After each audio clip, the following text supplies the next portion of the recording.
Hello everyone, आज हम समझेंगे कि डाइंग डिक्लेरेशन क्या है। डाइंग डिक्लेरेशन को हिंदी में मृत्युकालिक कथन कहते हैं। अगर आपने ये मेरा चैनल सब्सक्राइब नहीं किया है तो जल्दी से उसको सब्सक्राइब कीजिए और मोर अपडेट्स के लिए आप बेल आइकॉन भी क्लिक कर सकते हैं। डाइंग डिक्लेरेशन नाम से ही ये पता चलता है कि अगर कोई मर रहा है और डिक्लेरेशन दे रहा है, it is a written or oral statement of a person who is dying। उसमें क्या होता है तो आइदर उसके साथ कुछ अनलॉफुल एक्ट हुआ होता है या फिर मरने के लिए ऐसे कोई संजोग क्रिएट होते हैं या तो फिर कॉज ऑफ डेथ के कुछ मटेरियलिस्टिक फैक्ट्स जो है वो बोलता है, उसको डाइंग डिक्लेरेशन बोलते हैं। डाइंग डिक्लेरेशन को इंडियन एविडेंस एक्ट 1872 के सेक्शन 32 और क्लोज 1 में बताया गया है। Whenever such patients are going to die, जब भी ऐसे पेशेंट्स मर रहे हो तभी मैजिस्ट्रेट को डाइंग डिक्लेरेशन रिकॉर्ड करने के लिए बुलाना चाहिए और रिकॉर्डिंग करने से पहले डॉक्टर को ये सर्टिफाई करना चाहिए कि ये पेशेंट कॉन्शियस है और उसका माइंड साउंड है। If the dying person is serious, then doctor should record the dying declaration। Magistrate को बुलाने की जरूरत नहीं है। अगर वो सीरियस है तो डॉक्टर ही डाइंग डिक्लेरेशन ले सकता है और अगर डॉक्टर भी अवेलेबल नहीं है तो इन्वेस्टिगेटिंग ऑफिसर यानी कि पुलिस ऑफिसर भी डाइंग डिक्लेरेशन ले सकता है। No oath is administered while recording a dying declaration since it is believed that the dying person tells the truth only। मरने वाले व्यक्ति की बात को क्यों मानना और उसमें ओथ को एडमिनिस्टर क्यों नहीं किया जाता, क्योंकि जो व्यक्ति मरने वाला है वो कभी भी झूठ लेके नहीं मरेगा, यानी no one would die with lie. ऐसा माना जाता है कि मरने वाले व्यक्ति में सत्य विराजमान होता है। अभी हम देखेंगे कि डाइंग डिक्लेरेशन की रिकॉर्डिंग प्रोसीजर क्या है। डाइंग डिक्लेरेशन जो रिकॉर्ड कर रहा है अगर वही लिखता है तो it is a best option, उनको ही लिखना चाहिए। The statement should be recorded in the dying man's own word.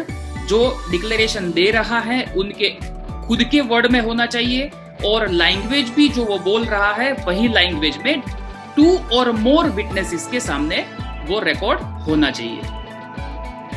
No additional of words और फ्रेज शुड बी मेड। उसको ऑल्टरेशन करना नहीं चाहिए, उसमें कोई भी एडिशनल वर्ड्स या फ्रेजेस ऐड करने नहीं चाहिए। उसमें कोई भी सजेशंस या इन्फ्लुएंस भी अलाउड नहीं है। No information must be search by asking leading questions. उसमें लीडिंग क्वेश्चंस अलाउड नहीं है। उसका मतलब यह है कि वो जो बोल रहा है सिर्फ वही डिक्लेरेशन के तौर पे लेना है, डिक्लेरेशन के तौर पे रिकॉर्ड करना है। After recording a declaration it should then be read over the declarant. Declarant के पास फिर से उनको एक बार रीड करना है और डॉक्टर और विटनेस को अपनी साइन लेके या फिर डिक्लेरेंट का साइन या थंब इंप्रेशन लेके उसको अफिक्स करना है। The dying declaration should be forwarded to the magistrate in a sealed envelope। ये सब कुछ होने के बाद डाइंग डिक्लेरेशन को एक सील्ड एनवेलप पे मैजिस्ट्रेट के पास फॉरवर्ड करना चाहिए। A dying declaration can also be written on hand। अगर वहां पे कुछ भी नहीं है यानी कि कोई पेपर वगैरह नहीं है तो वो डायरेक्टली हैंड पे भी लिखा जा सकता है। A dying declaration is accepted in court as evidence after the death of a person। जो डिक्लेरेंट है उनकी डेथ हो जाती है तो उसके बाद में dying declaration as a documentary evidence court में एक्सेप्ट होता है।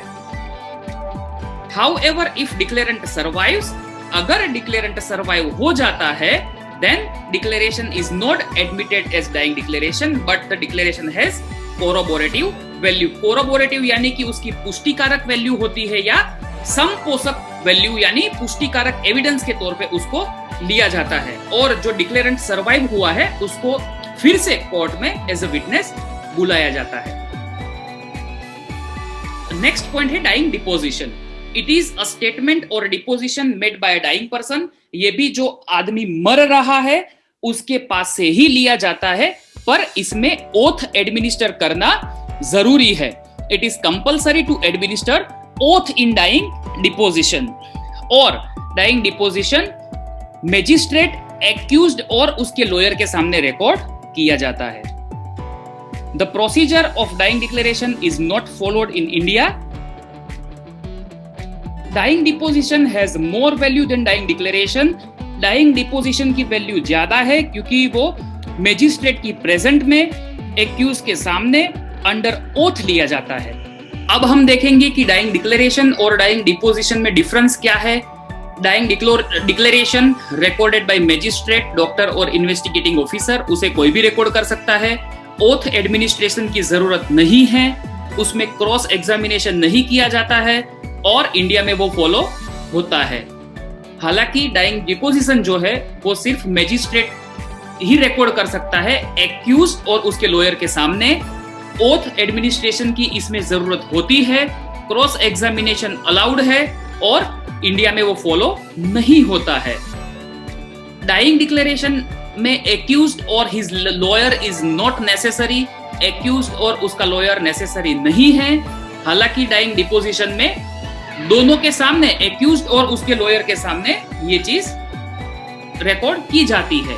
Dying declaration has corroborative value if patient survives, उसकी संपोषक वैल्यू होती है। हालांकि dying deposition retains full legal value when if the person survives. Thank you for watching. आप ये लिंक पे मुझे फॉलो कर सकते हैं। ये सभी लिंक्स मैंने मेरे डिस्क्रिप्शन बॉक्स में दी हुई है।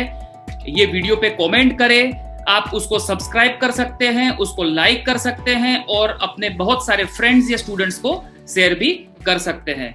Thank you so much for watching.